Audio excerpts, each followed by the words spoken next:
एक बुक पढ़ी है आप लोगों ने, रिच डैड पुअर डैड की लिखे book rich dad poor dad पर। इस किताब में कियोसाकी ने अपने दो पिताओं का रेफरेंस लिया है। एक जो रिच डैड थे जिनके पास बहुत पैसा था और एक जो पुअर डैड थे। रॉबर्ट कियोसाकी अपने दोनों पिताओं को, दोनों डैड्स को बराबर का सम्मान देते थे और उनके जो दोनों पिता थे वो भी उन्हें उतना ही प्यार करते थे। बहुत सारे लोगों के सवाल हो सकते हैं कि एक ही वक्त पर एक इंसान के दो पिता कैसे हो सकते हैं, या कोई और क्वेश्चन। मुझे लगता है कि हम अगर इस बात पे ध्यान दें कि रॉबर्ट कियोसाकी हमें समझाना क्या चाहते हैं तो हमारे लिए फायदे की बात होगी। हो सकता है उन्होंने ऐसा मान लिया हो सकता है उन्होंने अपने मन को पुअर डैड और अपने दिमाग को रिच डैड माना हो, या ये हो सकता है कि एक डैड उनके रहे हों और दूसरे डैड उनके किसी दोस्त के। कुछ भी हो सकता है। इंपॉर्टेंट ये नहीं है कि ये जो डैड का रेफरेंस लिया उन्होंने, ये कहानी है या काल्पनिक है। असल बात यह है कि रॉबर्ट कियोसाकी हमें समझाना क्या चाहते हैं, हमें बताना क्या चाहते हैं। चलिए मान लेते हैं कि रॉबर्ट कियोसाकी के दो पिता थे और उनमें से एक बहुत अमीर थे, एक बहुत गरीब थे।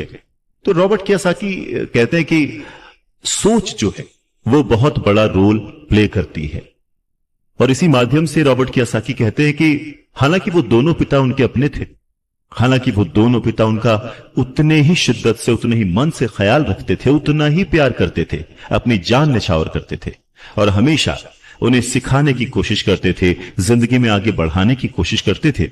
पर ऐसा क्यों था कि उनके एक पिता अमीर थे और एक पिता गरीब? सारा खेल सोच का है, सारा खेल नजरिए का है। नजरिया ही इंसान को तरक्की दिला सकता है और नजरिया ही इंसान के जीवन की नाव डुबा सकता है। तो ये हमारे ऊपर है कि हम किस रंग के चश्मे को पहनकर कैसा मौसम देखते हैं। किसी शायर ने क्या खूब कहा है कि जैसा दर्द हो वैसा मंजर होता है, अरे मौसम तो इंसान के अंदर होता है। और उसी अंदर के मौसम को हमेशा बनाए रखने, अपने आप को पॉजिटिव रखते हुए, अपना नजरिया सकारात्मक रखते हुए अगर हम आगे सोचें तो कुछ अच्छा तो जरूर होगा। बातें और भी हैं, सुनते रहिए।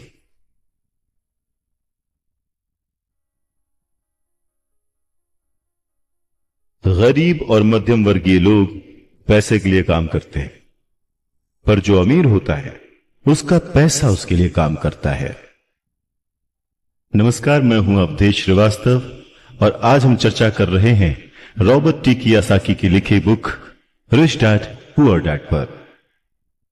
स्कूल जाओ और मेहनत से पढ़ो, ये जो लाइन है याद करिए, बचपन में हम सब ने सुना है और एक बार नहीं कई बार सुना है।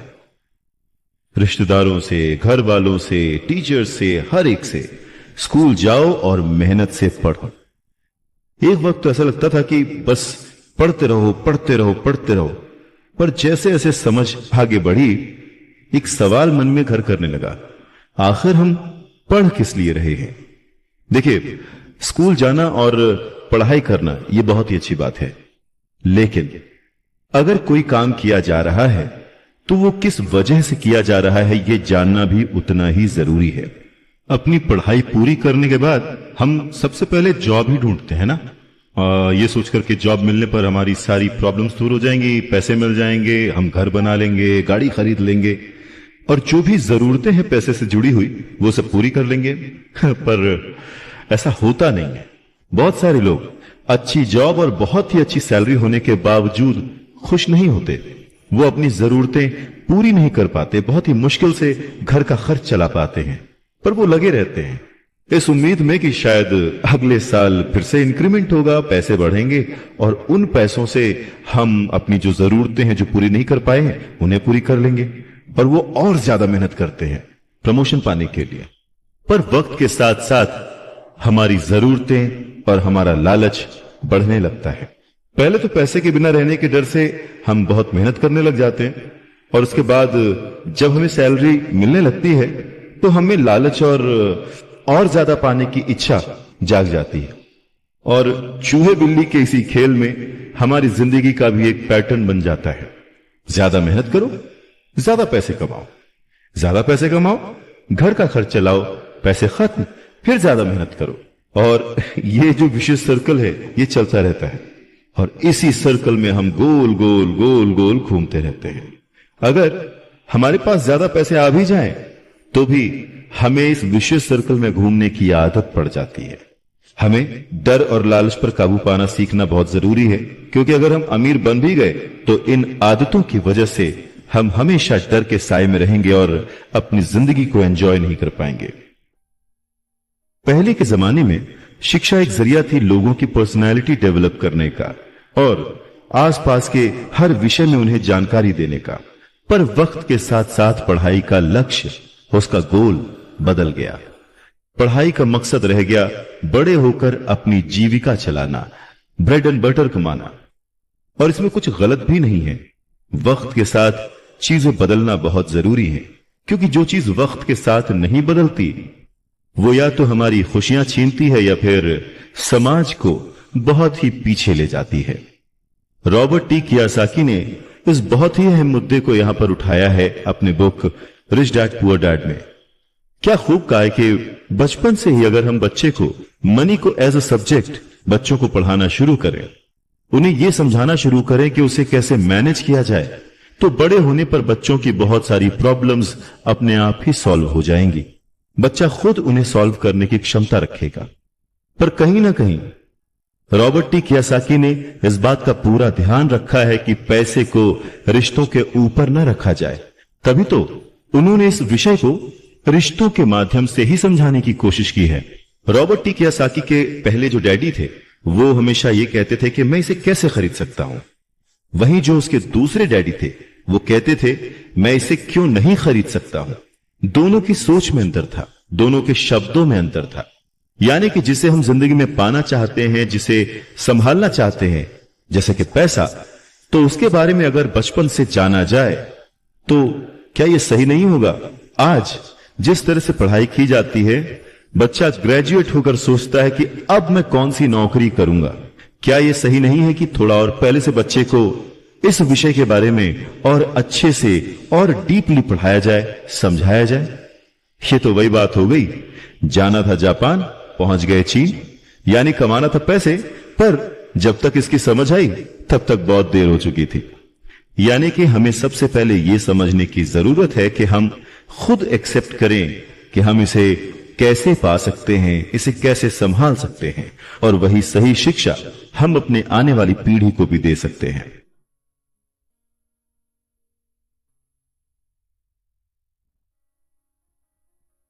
अगर दिल्ली जाना है तो टिकट भी दिल्ली का ही लेना पड़ेगा। नमस्कार, मैं हूं अवधेश श्रीवास्तव और हम बात कर रहे हैं रिच डैड पुअर डैड की, जिसे लिखा है रॉबर्ट टी कियोसाकी ने। यह कितना सच है ना कि अगर हमें किसी मंजिल की ओर बढ़ना है तो हमें उसी दिशा की ओर रास्ता तय करना पड़ेगा, सफर करना पड़ेगा, मुश्किलों से जूझना पड़ेगा, और तब कहीं जाकर उस मंजिल को हम पा सकते हैं। धन संबंधी जो शिक्षा है उसके बारे में भी कुछ ऐसा ही है।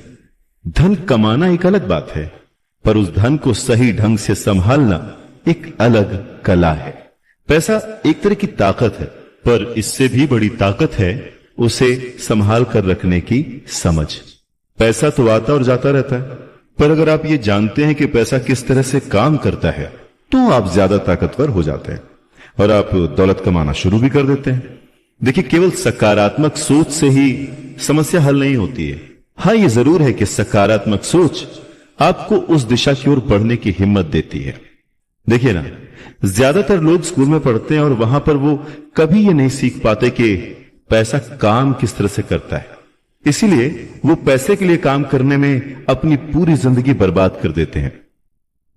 रॉबर्ट टी कियोसाकी कहते हैं कि उनकी ये पैसे से जुड़ी हुई शिक्षा, वित्तीय शिक्षा, जब वो केवल 9 साल के थे तभी शुरू हो गई थी। पर सबसे जरूरी बात यह थी कि उन्होंने जो पहला कदम उठाया था, यह निर्णय लिया था कि उन्हें किसकी बात सुननी है, अपने पुअर डैड की, जो कि बहुत ही पढ़े लिखे हैं पर पैसे को अहमियत नहीं देते, या फिर रिच डैड की बात, जो कि उन्हें उतना ही प्यार करते थे जितना कि उनके पुअर डैड थे, जितना कि उनके पुअर डैड। उन्होंने पैसे को कभी छोटा नहीं समझा। और क्योंकि रॉबर्ट टी कियोसाकी सिर्फ 9 साल के थे तो उनके रिच डैड ने बहुत ही आसान शब्दों में उन्हें वो लेसन्स पढ़ाए, पैसों के बारे में वो लेसन्स सिखाए। जी हां, हम किससे सीख रहे हैं, किसकी बात मान रहे हैं और किससे अपना मार्गदर्शक चुन रहे हैं, ये बहुत जरूरी है।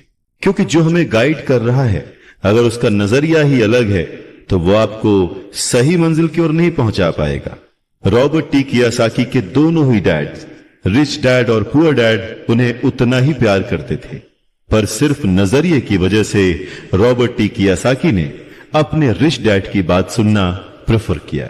रॉबर्ट टी कियोसाकी कहते हैं कि जब तक उनके रिच डैड रहे, उन्होंने पूरे लाइफ में सिर्फ 6 ही लेसन उन्हें सिखाए, और ये 6 लेसन उन्होंने अपनी book rich dad poor dad में लिखी, जो कि एक बच्चा भी समझ सकता है। सबक नंबर 1, अमीर लोग पैसे के लिए काम नहीं करते। सबक नंबर 2, पैसे की समझ क्यों सिखाई जानी चाहिए। सबक नंबर 3, अपने काम पर ध्यान दो और अपने काम से काम रखो। सबक नंबर 4, टैक्स क्या है उसे समझो और कॉरपोरेशंस की ताकत। सबक नंबर 5, अमीर लोग पैसे को जन्म देते हैं। सबक नंबर 6, पैसे कमाने के लिए काम ना करें, सीखने के लिए काम करें। अमीर लोग पैसे के लिए काम नहीं करते। नमस्कार, मैं हूं अवधेश श्रीवास्तव और हम चर्चा कर रहे हैं रिच डैड पुअर डैड की। ये समझने की कोशिश कर रहे हैं कि आखिर अमीर और अमीर कैसे होता जाता है। रॉबर्ट टी कियोसाकी एक कहानी का जिक्र करते हैं। कहते हैं कि जब वो छोटे थे तो उन्होंने अपने डैडी से पूछा कि डैडी, क्या आप बता सकते हैं कि अमीर कैसे बना जाए। ये सुनकर उनके पुअर डैडी, जो कि एक स्कूल में पढ़ाते थे, उन्होंने कहा कि बेटे, तुम अमीर क्यों बनना चाहते हो। इस पर कियोसाकी कहते हैं कि कुछ बच्चों ने और उनके पेरेंट्स ने उन्हें गरीब कहा। यह सुनकर उनके पुअर डैड सोच में पड़ जाते हैं और फिर उसके बाद उनसे कहते हैं, देखो, अगर तुम अमीर बनना चाहते हो तो तुम्हें पैसे बनाना सीखना चाहिए। इस पर कियोसाकी ने अपने डैड से पूछा, मैं पैसे बनाना किस तरह से सीख सकता हूं। तो डैड ने जवाब दिया, अपने दिमाग से। और उसके बाद वो अपना चश्मा पहनकर अपना अखबार पढ़ने लग गए, जिसका मतलब यह था कि अब इससे ज्यादा मुझसे और कोई सवाल मत पूछना, क्योंकि मुझे इसके बारे में कुछ नहीं पता। इस बात को कियोसाकी पूरी रात सोचते रहे और अगली सुबह अपने सबसे अच्छे और करीबी दोस्त माइक को अपनी ये बात बताई। उन्होंने माइक से पूछा कि क्या वो ये पैसे बनाने वाले काम में उनके बिजनेस पार्टनर बनेंगे। माइक ने उनसे पूछा, ठीक है, मैं तुम्हारे साथ हूं, पर तुम पैसा कैसे कमाओगे और हमें क्या करना चाहिए। इस पर कियोसाकी ने ठीक वही जवाब जो उनके पिता ने उन्हें दिया था, उनके डैड ने उन्हें दिया था, बता दिया कि भाई, मुझे नहीं पता, लेकिन फिर भी क्या तुम इस काम में मेरे पार्टनर बनना चाहते हो। और फिर दोनों दोस्तों ने एक दूसरे का साथ दिया, बिजनेस पार्टनरशिप पक्की हो गई। कुछ दिन बीते, दिमाग दौड़ाया गया और आखिरकार उनका स्कूल जाना सफल रहा। स्कूल की क्लास में उन्होंने कुछ ऐसा पढ़ा था जिसे सोचकर कियोसाकी को लगा कि बस पैसा बनाने का फॉर्मूला तो मिल गया। और बस उसी आइडिया को फॉलो करते करते कियोसाकी और माइक ने ढेर सारा कच्चा माल इकट्ठा कर लिया, बहुत मेहनत की और अपने डैड की गैराज में उन्होंने कुछ सिक्के बनाए। और जब उनके डैड ने उन्हें देखा तो उन्होंने पूछा कि तुम क्या कर रहे हो। तब कियोसाकी का जवाब था, जैसा आपने कहा था, पैसे बना रहा हूं। तब उनके जो पुअर डैड थे, उन्होंने कियोसाकी को कहा कि आओ, मुझे तुमसे बात करनी है। कियोसाकी और माइक वहां सीढ़ियों पर बैठ गए। साथ में कियोसाकी के डैड और माइक के डैड, जो कि रिच थे, वो भी बैठ गए। यहां पे मैं आपको बताना चाहता हूं कि इस पूरी कहानी में जो कियोसाकी ने अपने रिच डैड को रेफर किया है, वो दरअसल माइक के पिता थे। और फिर बच्चों की इस हरकत को देखकर कियोसाकी के पुअर डैड ने अपनी बात को और डिटेल में समझाया और अपनी बात को करेक्ट किया। पहली बार उन्होंने बच्चों को बताया कि गैर कानूनी क्या होता है। बच्चों को लगा कि जो उन्होंने किया वो सही था, पर जब उन्होंने जाना कि ये अलाउड नहीं है, सिक्के छापना अलाउड नहीं है, उसके पीछे कई तरीके होते हैं, कानूनी, गैर कानूनी, ये सब बातें जब बच्चों ने समझी तो उनका मुंह उतर गया। फिर उन्होंने पूछा, तो फिर हम अमीर कैसे बन सकते हैं? तब कियासाकी के डैड ने उनसे कहा कि अगर तुम्हें सच में अमीर बनना है, रिच बनना है, तो तुम मुझसे नहीं, माइक के डैड से पूछो। कियासाकी ने अपने डैड से कहा, पर आप क्यों नहीं बता सकते? हम गरीब क्यों हैं? कियासाकी के पुअर डैड ने कहा, क्योंकि मैं एक टीचर हूं और मैंने पैसे कमाने की राह नहीं चुनी है। पैसे कमाने के लिए तुम्हें माइक के डैड से ही पूछना पड़ेगा। क्या खूबसूरत बात समझाई है कियासाकी ने कि अगर हमें कोई पर्टिकुलर गोल अचीव करना है, कोई लक्ष्य प्राप्त करना है, तो हमें रास्ता भी सही चुनना होगा, मार्गदर्शक भी सही चुनना होगा। कहते हैं कि सफल होने के लिए मेहनत करना बहुत जरूरी है। मेहनत तो एक मजदूर भी करता है, पर सफलता पाने के लिए, सक्सेस पाने के लिए सही दिशा में, सही स्ट्रैटेजी के साथ मेहनत करने से ही सक्सेस हासिल होती है। अमीर बनना है तो कम समय में डिसीजन लेना सीखो। नमस्कार, मैं हूं अवधेश श्रीवास्तव। रॉबर्ट टी कियासाकी के पुअर डैड ने उन्हें कहा कि उन्हें उनके फ्रेंड माइक के डैड से पूछना चाहिए कि पैसे कैसे कमाए जाते हैं, सक्सेसफुल कैसे हुआ जाता है। तो रॉबर्ट टी कियासाकी ने और उनके फ्रेंड माइक ने यह डिसाइड किया कि वो अपने रिच डैड से यह बात जरूर पूछेंगे कि अमीर कैसे बना जाए, पैसे कैसे बनाए जाए। रॉबर्ट टी कियासाकी ने अपने रिच डैड से पूछा कि क्या वो उन्हें पैसा बनाना सिखाएंगे। इस पर उनके रिच डैड ने एक शर्त रखी, और शर्त यह थी कि वो बच्चे उनके साथ काम करते हुए सीखेंगे, न कि क्लास में बैठकर लेक्चर सुनते हुए। उन्होंने कहा कि मेरे पास इतना वक्त नहीं है कि मैं तुम्हें क्लास में बैठकर पढ़ाऊं और जिसका तुम कोई प्रैक्टिकल इस्तेमाल ना कर सको। इस बात को सुनकर रॉबर्ट टी कियासाकी और माइक थोड़ा सा कंफ्यूज हो गए। वो समझ नहीं पा रहे थे कि उन्हें हां कहना चाहिए या नहीं।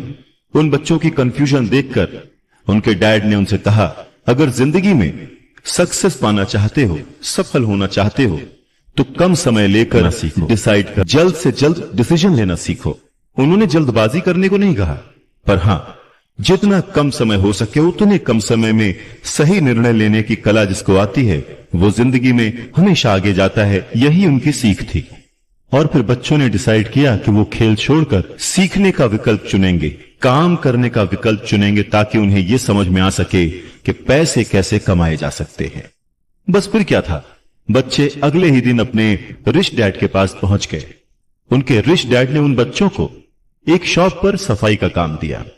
अब क्योंकि उस वक्त एसी और इस तरह की चीजें ज्यादा चलन में नहीं थी, तो दरवाजे मोस्टली खुले ही रहते थे, जिसकी वजह से सामान पर धूल जमी रहती थी और इस काम के उन्हें 30 सेंट मिलते थे। इस तरह से उन्हें एकदम भी पैसे नहीं बचते थे। वो परेशान रहते थे और एक दिन उन्होंने माइक से कहा कि मैं अब काम नहीं करूंगा, या तो वो मेरी तनख्वाह बढ़ाएं या फिर मैं काम छोड़ रहा हूं। उसके बाद 9 साल के रॉबर्ट टी कियासाकी और उनका दोस्त माइक उनके रिच डैड से मिलने पहुंचे। रिच डैड के सामने बैठते ही माइक बुरी तरह से रो पड़े और उन्होंने कहा, डैड, आपने कहा था कि अगर मैं आपके लिए काम करूंगा तो आप मुझे पैसा कमाना सिखाएंगे। अपनी तरफ से मैंने पूरी तरह से, पूरी ईमानदारी से काम किया है, कड़ी मेहनत की है। इस काम के लिए मैंने अपनी खेल तक की कुर्बानी दे दी और अब आप अपने वादे से मुकर रहे हैं। आपने मुझे कुछ भी नहीं सिखाया। लोग आपको लालची कहते हैं, जो सिर्फ पैसे कमाना चाहता है पर अपने साथ काम करने वालों का बिल्कुल भी ध्यान नहीं रखता। मैं एक छोटा सा बच्चा हूं और आपको मेरे साथ ऐसा बर्ताव नहीं करना चाहिए था। रॉबर्ट टी कियासाकी के डैड ने कहा, पर मैं तो तुम्हें काम सिखा रहा हूं। रॉबर्ट टी कियासाकी कहते हैं कि उस वक्त वो गुस्से में थे, तो उन्होंने पूछा, नहीं, आप मुझे कुछ नहीं सिखा रहे, बताइए आपने मुझे क्या सिखाया। कुछ भी नहीं। आपसे सीखने के लिए मैं बस चंद सिक्कों में काम करने के लिए तैयार हो गया और उसके बाद तो आपने मुझसे बात तक नहीं की। मैं आपकी शिकायत सरकार से करूंगा। हमारे देश में भी बाल श्रम कानून है, आप तो जानते ही हैं। मेरे पुअर डैड सरकार के लिए काम करते हैं। इस बात को सुनकर उनके रिच डैड ने कहा, शाबाश, अब तुम उन लोगों की तरह बोल रहे हो जो कभी मेरे लिए काम करते थे। या तो मैंने उन्हें नौकरी से निकाल दिया या फिर उन्होंने खुद ही नौकरी छोड़ दी। रही बात तुम्हें कुछ सिखाने की, कौन कहता है कि मैंने तुम्हें कुछ नहीं सिखाया। पिछले दिनों जितना तुमने काम किया, जरा सोच कर देखो, क्या सिखाने का मतलब केवल भाषण देना या बातचीत करना ही होता है? इस तरह से तो तुम्हें स्कूल्स में सिखाया जाता है, पर जिंदगी में कोई तुम्हें भाषण देकर या बातचीत करके नहीं सिखाएगा। तुम्हें उस दौर से गुजरना पड़ेगा, कठिनाइयों से जूझना पड़ेगा, अपना रास्ता खुद ढूंढना पड़ेगा, और फिर जिंदगी तुम्हें सबक सिखाएगी, तुम्हें और बेहतर इंसान बनाएगी। सच ही तो है, जिंदगी के तमाम मोड़ आते हैं, ऐसे मकाम आते हैं जिन पर हमें धक्का लगता है, ठोकरें लगती। हम उस वक्त परेशान होते हैं कि हमारे साथ ऐसा क्यों हो रहा है, पर अगर ध्यान से देखा जाए तो जिंदगी उस झटके के जरिए हमें कह रही होती है कि जाग जाओ, मैं तुम्हें कुछ सिखाना चाहती हूं। पर 9 साल के रॉबर्ट टी कियोसाकी को ये बड़ी बड़ी बातें समझ नहीं आई। तब उनके रिच डैड ने एक बार फिर से कहना शुरू किया, अगर जिंदगी तुम्हें कोई सबक सिखाए तो तुम्हें उससे सीखना चाहिए, क्योंकि अगर तुम उससे वो सबक नहीं सीखते तो पूरी जिंदगी, तुम्हारी ये जिंदगी लगातार तुम्हें धक्के देती रहेगी। अपनी जॉब में रहते हुए तुम अगर उसकी मुसीबतों से सबक लोगे, सीखोगे, तो तुम एक समझदार, अमीर और सुखी इंसान बन सकते हो। पर अगर तुम ये नहीं सीखते तो जिंदगी भर अपनी प्रॉब्लम्स के लिए अपनी नौकरी, कम सैलरी या फिर अपने बॉस को कोसते रहोगे और हमेशा उम्मीद करते रहोगे कि कोई और आए, तुम्हारी सैलरी बढ़ाए और तुम्हें सुख दे, जो कि पॉसिबल नहीं है। किसी दूसरे को बदलने से ज्यादा अच्छा और आसान है खुद को बदलना। नमस्कार, मैं हूं अवधेश श्रीवास्तव और हम चर्चा कर रहे हैं रिच डैड पुअर डैड की, जिसे लिखा है रॉबर्ट टी कियोसाकी ने। तो उनके रिच डैड ने उन्हें 10 सेंट हर घंटे की जॉब पर रखा। 10 सेंट बहुत ही कम होते हैं। रॉबर्ट टी कियोसाकी ने वो जॉब छोड़ दी और अपने रिच डैड के पास गए और गुस्से में उनसे कहा कि मैं इतने कम पैसे पे काम नहीं कर सकता। ये बात सुनकर उनके रिच डैड ने कहा, मुझे खुशी है कि तुम 10 सेंट पर काम करने के लिए असंतुष्ट हो। अगर तुम गुस्सा होकर मेरे पास नहीं आते तो मैं कभी भी तुम्हें पैसा बनाने की कला नहीं सिखाता। इस बात से यह साबित होता है कि तुम पैसा कमाना सीखना चाहते हो। रॉबर्ट टी कियोसाकी अपने डैड की बात बहुत ध्यान से सुन रहे थे। उनके डैड ने कहना जारी रखा, तुम्हें पता है कि गरीबी पैसों की नहीं, मन की होती है। इंसान पूरी जिंदगी डरते डरते सिर्फ पैसे के लिए ही काम करता रहता है। मैं कभी नहीं कहूंगा कि तुम पैसे के लिए काम करो। तुम्हें ऐसा काम करना चाहिए कि तुम्हारा पैसा तुम्हारे लिए काम करे। लोग कहते हैं कि मैं समस्या की जड़ हूं, मैं उन्हें कम पैसे देता हूं, पर सच तो यह है कि लोग उसी वेतन में काम करते रहना चाहते हैं। वो अपने आप से नहीं पूछते कि वो क्यों उतने कम पैसे में काम कर रहे हैं। पर अगर वो लोग या तुम इसी तरीके से सोचते रहे कि समस्या की जड़ मैं हूं, तो जिंदगी भर न वो लोग कुछ सीख पाएंगे न तुम कुछ सीख पाओगे। आसान क्या है, मुझे बदलना या फिर खुद को बदलना और अपने आप को इस लायक बनाना कि आप उससे अच्छा काम सीख पाएं। अगर तुम पैसे के लिए काम करना सीखना चाहते हो तो स्कूल में ही रहो। यह सीखने के लिए उससे बढ़िया जगह कोई और है नहीं। परंतु अगर तुम ये सीखना चाहते हो कि पैसा तुम्हारे लिए किस तरह से काम करे, तो मैं तुम्हारा रिच डैड तुम्हें यह सिखा सकता हूं। पर यह तभी संभव होगा, तभी पॉसिबल होगा जब यह तुम खुद सीखना चाहो। तो तुम सीखने के लिए तैयार हो? रॉबर्ट टी कियोसाकी ने हां में सर हिलाया और फिर रिच डैड ने कहना शुरू किया, देखो बच्चे, जैसे मैंने कहा, सीखने के लिए बहुत कुछ है। पैसे से अपने लिए काम कैसे करवाया जाए, यह जिंदगी भर चलने वाली पढ़ाई है। मैं पहले से ही जानता हूं कि मेरी धन संबंधी पढ़ाई जीवन भर चलेगी, और इसकी वजह यह है कि मैं जितना ज्यादा जान लेता हूं, उससे भी ज्यादा जानने की मेरी इच्छा बढ़ती चली जाती है। बहुत ही कम लोगों को इस बात का एहसास होता है कि असली समस्या पैसे की नहीं है। असली समस्या, असली प्रॉब्लम नॉलेज की है, सोच की है। तो क्या तुम्हारे अंदर सीखने की उतनी ही इच्छा है जितना पहले थी? इस पर रॉबर्ट टी कियोसाकी ने कहा, हां बिल्कुल, मैं दूसरे लोगों की तरह थोड़े हूं, मैं सीखना चाहता हूं। तब रिच डैड ने कहना शुरू किया, ठीक है, तो कल से तुम फिर वापस काम पर जाओ, पर इस बार मैं तुम्हें कोई तनख्वाह नहीं दूंगा, तुम्हारी तनख्वाह बंद। तुम हर शनिवार 3 घंटे उसी तरह काम करोगे, लेकिन इस बार तुम्हें 10 सेंट प्रति घंटे के हिसाब से सैलरी नहीं मिलेगी। तुमने तो कहा है कि तुम पैसे के लिए काम करना नहीं सीखना चाहते, इसलिए मैं तुम्हें बदले में कुछ भी नहीं दूंगा। अपने रिच डैड की बात सुनकर रॉबर्ट टी कियोसाकी बहुत ही कंफ्यूज हो गए। उन्हें समझ ही नहीं आया कि वो आखिर क्या करें।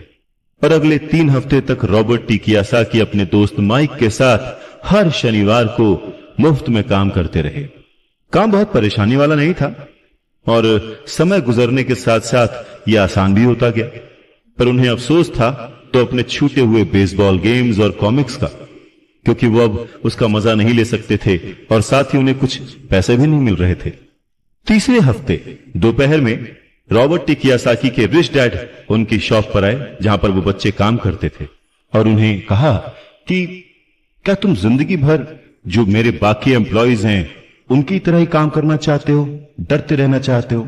मुझे लगता है कि मुझे तुम्हारी सैलरी बढ़ा देनी चाहिए, 25 सेंट्स पर आवर। यह सुनकर वो दोनों मन ही मन खुश हो गए, पर उन्होंने सामने कुछ नहीं कहा, वो चुप रहे। रिच डैड ने थोड़ी देर देखा और कहा कि चलो अच्छा, तुम इतने पे खुश नहीं हो, मैं तुम्हारी सैलरी $1 पर आवर कर देता हूं। $1 पर आवर उस समय के हिसाब से कह सकते हैं कि देश का सबसे अमीर बच्चा भी जो होगा वो भी नहीं कमाता होगा। वो थोड़ी देर चुप रहे और फिर उन्होंने कहा कि अच्छा चलो ठीक है, मैं तुम्हारी सैलरी $5 पर आवर कर देता हूं। यह सैलरी सुनकर उनका मन बार बार कह रहा था कि मान लो, इससे क्या नहीं खरीदा जा सकता, ढेर सारी कॉमिक्स, ढेर सारी साइकिल्स वगैरह वगैरह। पर वो चुप रहे। उन बच्चों को चुप देख उनके रिच डैड ने कहा, मुझे अच्छा लगा कि तुम लोगों ने लालच नहीं किया, जल्दबाजी नहीं दिखाई, और मैं ये देख सकता हूं